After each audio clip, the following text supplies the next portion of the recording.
Bank, credit card, debit card, mobile banking हमारे समय के नए तरीके हैं, लेकिन हमारे इसी समय में अपने अंटी में नोट दबाकर रखने की प्रथा भी बदस्तूर चल रही है। यह गुप्त धन परिवारों की आखिरी सांस है। आप भी फोन कर अपनी नानी दादी से पता कीजिए कि वो क्यों इस तरह से पैसे बचाकर रखती हैं। बचाकर यानी छिपाकर। अगर हिंदुस्तान की करोड़ों औरतों के बचाए इन पैसों को आयकर विभाग के नीरस और डरावने कानून की नजर से देखेंगे तो अपने समाज को समझने में गलती कर सकते हैं। कुछ मामलों को छोड़कर औरतों का यह पैसा काला धन या चोरी का नहीं होता है। यह पैसा औरतों की दशकों की आर्थिक समझ, एक औरत की जिंदगी की दशकों की आर्थिक समझ, आर्थिक सब्र का फल होता है। होता कम है मात्रा में, लेकिन आप प्लीज इसे चोरी का पैसा ना कहें। हमें आम औरतों के बचाए पैसे को काला धन स्टॉक रखने वालों के साथ मिक्स नहीं करना चाहिए। औरतें ये पैसा अपने लिए नहीं बचाती हैं, ना ही अपने ऊपर खर्च करती हैं। अपनी तमाम इच्छाओं को मारकर बचत की निरंतर साधना में लगी रहती हैं। यह पैसा औरतों की आर्थिक स्वतंत्रता का संबल होता है। इसकी खूबी यह होती है कि यह किसी की नजर में नहीं होता, मगर सबको जोड़ता चलता है। इन पैसों के जरिए विवाहित औरतें अपने मायके के रिश्ते को सींचती रहती हैं। कभी भाई को कुछ दे दिया, कभी माई को कुछ दे दिया। इस पैसे को जब आप बैंक में रख देंगे तो हो सकता है कि अपने मायके से थोड़ी दूर हो जाएं वे। बैंक में रखे पैसे को पति और बच्चों से छिपाना मुश्किल है। परेशानी इस बात की नहीं है कि सरकार जान जाएगी, परेशानी इस बात से है कि समाज और ससुराल वाले जान जाएंगे। इंडियन एक्सप्रेस में ही एक किस्सा छपा है कि चाय वाले की पत्नी ने 500 के 2-2 नोट रजाई की परतों में छिपाकर रखे थे। हो सकता है यह उसके बुढ़ापे का सहारा हो, आसरा हो कि कुछ होगा तो यह पैसा काम आ सकता है। औरतों को यह पैसा मात्रा में कम होता है, मगर बैंक में रखे पैसे से ज्यादा सहारा देता है। जब यह पैसा बैंकों में जाएगा तो अर्थव्यवस्था को नया सहारा तो मिलेगा, लेकिन औरत विरोधी इस समाज में आंचल के कोने में छिपी उनकी आजादी का छोटा सा जरिया भी लेता चला जाएगा। इस नजर से देखेंगे तो औरतों के पास जमा लाख, 2 लाख या 500,000 के नोट का मनोविज्ञान आपको समझ पाएंगे। सदियों पुराना एक सिस्टम जा रहा है, उसके बारे में बात तो कर ही सकते हैं। इस छोटे से पैसे के बैंक में पहुंचने से औरतों की सामाजिक स्थिति पर क्या असर पड़ेगा? मेरी नजर में यह इतना बड़ा मसला है कि तमाम विश्वविद्यालयों के रिसर्चरों को सारा काम छोड़कर इस पर लग जाना चाहिए, क्योंकि अमीर से लेकर गरीब औरतों ने बचत के इस गुप्त तरीके को अपनाया है। क्यों कई औरतें इस फैसले से आतंकित हैं? स्त्री धन उनकी आर्थिक स्वतंत्रता की छोटी सी खिड़की है, जिसे वो अपनी मर्जी से खोलती हैं, अपनी मर्जी से बंद कर देती हैं। क्या यह सुरक्षा बैंक और सरकार दे सकती हैं? गुप्त धन उन औरतों के पास भी होता है जिनके पास बैंक के खाते होते हैं। यह होता है तो होता है, जैसे बच्चों के गुल्लक होते हैं हमारे घरों में। बैंक के पहले से हैं और जब बैंक डूब जाएंगे तब भी ये रहेंगे।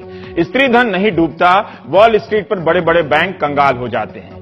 हमने कई सहभागियों की मदद से पता किया कि उनके घरों में ऐसे पैसे को क्या कहते हैं जिसे औरतें सबकी नजरों से बचाकर रखती हैं। हमारे गांव की तरफ तो औरतें इस गुप्त धन को कोसिला कहती हैं। भोजपुरी में ऐसे कहती हैं कि जरूर कोसिला में धैले हुई हैं, मतलब गुप्त पैसा होगा उनके पास। कहीं कहीं चोरौका, चोरौधा या चोरिता पैसा भी कहा जाता है। बेगूसराय में गांठ बोलते हैं। बिहार के मगध प्रांत यानी गया, नवादा, जहानाबाद और औरंगाबाद में इसे निहाली कहते हैं। निहाली में कितना पैसा रखा है अपनी मां से लोग पूछते हैं। निहाली यानी रजाई को भी कहते हैं। समस्तीपुर में इसे खूंट का पैसा कहते हैं। वैशाली में औरतों का गुप्त धन अचरा कहलाता है और मर्दों का फाड़ा। यूपी के सिद्धार्थनगर में कहीं अचरा बोलते हैं तो कहीं फूंफी बोलते हैं। बहराइच और गोरखपुर में कहीं कहीं कोलौध का पैसा कहते हैं, पोटली का भी पैसा कहते हैं। उत्तराखंड के कुमाऊं में लुकई डबल कहते हैं, डबल मतलब पैसा। हरियाणा में ऐसे पैसों को कहते हैं कि अड़ी अड़ास में काम आएगा, मतलब मुसीबत में काम आएगा। हरियाणा में धरोड़ और गुप्ती कहते हैं।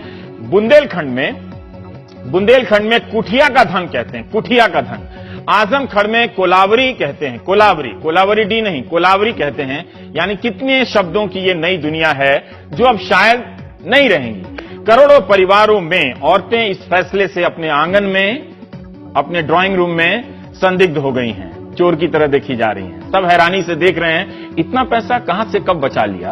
वो रात रात जाग रही हैं कि कैसे पति को बताएं, ससुर को बताएं या पिता को बताएं। वे अपने ही घर में निहत्था हो गई हैं। वो इस भय से कांप भी रही हैं कि घर में सबको पता चल गया है, अब उनका पैसा उनके हाथ में चला जाएगा।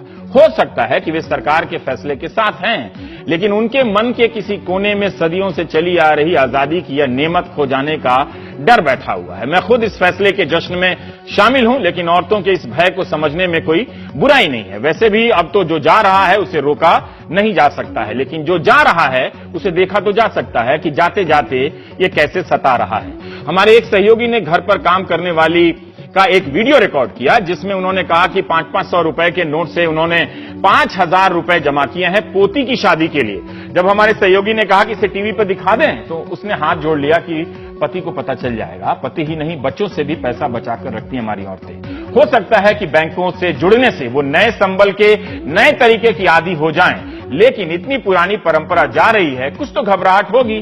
पोती की शादी का पैसा गुप्त रखने की जिद उस दादी ने क्यों पाली थी, इसे आयकर अधिकारी कभी नहीं समझ सकते, ना ही किसी वित्त मंत्री के बस की बात है। इसलिए दूर दराज के गांव और कस्बों की औरतों से बात कीजिए कि यह सबके हित में हो रहा है, डरने की बात नहीं है। स्त्री धन कहलाता भले धन है, मगर होता बहुत कम है। परिवारों में सामाजिक सुरक्षा का यह आखिरी और गुप्त दुर्ग होता है, किला होता है। सरकार ने भी कहा कि 2.5 लाख तक की राशि औरतें आराम से बैंक में लेकर जा सकती हैं, अपने खाते में जमा कराना पड़ेगा। उनसे कोई नहीं पूछेगा कि कहां से ये पैसा आया। सवाल पूछताछ का नहीं है, सवाल है पता चल जाने का, घरों में पता चल जाने का। जिस पैसे को हमारी औरतें सदियों से पता नहीं चलने दिया उन्होंने, वो राज जब घरों में खुलेगा तो उनकी स्थिति क्या होगी। क्या पता छोटी सी आजादी जाने के बदले कोई बड़ी आजादी उनका इंतजार कर रही हो। काला धन जाने के जश्न में मैं अखबारों को पलटता रहा, सहयोगियों के वीडियो फुटेज भी देखता रहा कि किसी तस्वीर में वो लोग तो दिखेंगे, यानी मंत्री, बड़े बड़े वो सब सेठ जिनकी कल्पना हम करते हैं कि उनके यहां बोरियों में पैसा भरा होगा, वो लाइन में होंगे, वो दहाड़ मारकर रो रहे होंगे।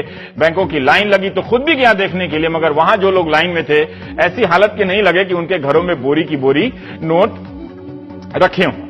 क्या ऐसे लोगों ने आपके अपने पैसे को ठिकाने लगा दिया है, या इत्मीनान है कि जुगाड़ कर लेंगे, बोरी में ना सही बैग में पैसा बच जाएगा। कुछ ने कहा कि ये ऊपर ऊपर हंस तो रहे हैं, मगर अंदर अंदर रो रहे हैं। अगर ऐसे लोगों में से किसी को बाहर बाहर रोने का इरादा हो तो मुझसे संपर्क कर सकते हैं। मीडिया इनके सन्नाटे को दर्ज नहीं कर पा रहा है। अगर 500,000 के नोटों को बोरियों में और बिस्तरों में दबाकर रखने वाले लोग बहुत गुस्से में हैं, तो प्लीज टीवी पर आकर अपने मन की बात कहिए ना।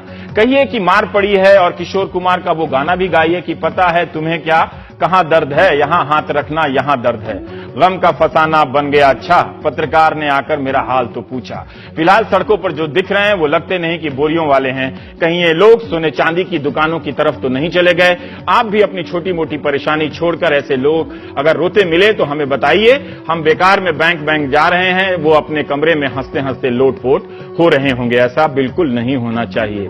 वित्त मंत्री अरुण जेटली ने कहा है कि 500,000 के नोटों पर लगे इस बैन से अगर चुनाव के खर्चे कम होते हैं तो बहुत अच्छी बात है। मैं तो राजनीति की इस सादगी की कल्पना में मारे खुशी के रोए जा रहा हूं। पंजाब और यूपी चुनावों को पैसे की निगाह से देखिएगा। इस बार अगर काला धन समाप्त हो गया है तो भारतीय इतिहास का सबसे सादा और आदर्श चुनाव होगा। इतना आदर्श कि हम लोग भी अपना सूट बेच के खादी के कुर्ते में घूमने लगेंगे।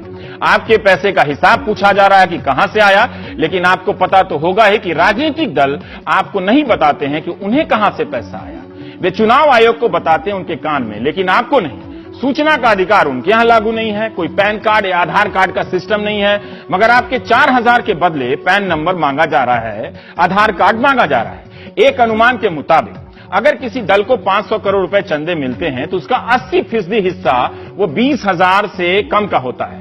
20,000 का खेल यह है कि इसके दाताओं के नाम नहीं बताने पड़ते हैं। कानूनन छूट है राजनीतिक दलों को। ये छूट उन्हें क्यों मिलनी चाहिए? जब सब अपना 500 बता रहे हैं, पैन नंबर देके साइन कर रहे हैं, तो राजनीतिक दलों को क्यों मिले? और राजनीतिक दलों ने अपना पैसा कैसे वापस लिया है जाकर, वो किस खाते बैंक में जा रहे हैं, इसकी कोई जानकारी है आपको? ये सवाल अगर अपने नेताओं से आप पूछेंगे तो मुझे यकीन है कि बड़े बड़े नेता इस तरह के सवाल करने वालों के जबरिया फैन बन जाएंगे, फॉलो करेंगे ट्विटर पर मान लेते हैं कि राजनीति से काला धन चला गया तो इमीडिएट इंपैक्ट क्या हो, हिंदी में तात्कालिक असर क्या होगा, इसकी कल्पना मैंने की है और इसे चित्रों से में उतारा है हमारे ग्राफिक्स कलाकार नाविद ने। मान लीजिए कि राजनीति से भी काला धन चला गया तो क्या होगा? इतनी बसें लेकर यूपी में रैलियां हो रही हैं, इधर से एक बस उधर से एक बस, वो सब रुक जानी चाहिए। मुझे तो लगता है कि यूपी में बीजेपी, बसपा, कांग्रेस और सपा के चारों नेता एक ही कार में रैली करने जाएंगे, कारपूल करके यूपी का दौरा करेंगे। राजनीति में कारपूल की नई प्रथा चल पड़ेगी। कारों का काफिला समाप्त हो जाएगा। आपके बगल से 4 बड़े बड़े नेता एक ही कार में गुजर जाएंगे, पता भी नहीं चलेगा। वो बिजनौर से बनारस चले जाएंगे। कारपूल के साथ साथ रैली पुल की भी नई प्रथा लॉन्च हो सकती है, यानी एक जगह जनता जुटेगी और एक ही मंच पर चारों दलों के बड़े नेता भाषण देंगे, फिर सबको सुनकर जनता अपना मत दे देगी। हम चैनल वाले भी एक ही साथ इन्हें लाइव दिखा देंगे। पोस्टर भी सस्ते हो जाएंगे। अगर काला धन चला गया है तो एक ही पोस्टर में चारों दलों के नेताओं की तस्वीर होगी और हाथ जोड़े वोट मांग के नजर आएंगे। सबसे सस्ता पोस्टर लिखा होगा। मैनिफेस्टो की कॉपी भी एक ही छपेगी। एक चैप्टर बीजेपी का, दूसरा चैप्टर कांग्रेस का, तीसरा चैप्टर बसपा का, चौथा चैप्टर सपा का होगा। निर्दलीय अपना पैम्फलेट लेकर हमेशा की तरह घूमते रहेंगे। हेलीकॉप्टर वालों की दुकान बंद हो जाएगी। चुनाव के समय अपनी मार्केटिंग करने के लिए हेलीकॉप्टर वाले जनता को फ्री में आसमान में घुमाएंगे। एक ही कार में चार चार नेता जब नीचे से ऊपर की तरफ देखेंगे तो पूर्व काला धन काल, प्री ब्लैक मनी टाइम को याद करते हुए आहें भरेंगे। पोस्ट ब्लैक मनी टाइम इरा सादगी का काल माना जाएगा। गुरुवार को बैंकों ने लोगों को पैसे देने शुरू कर दिए।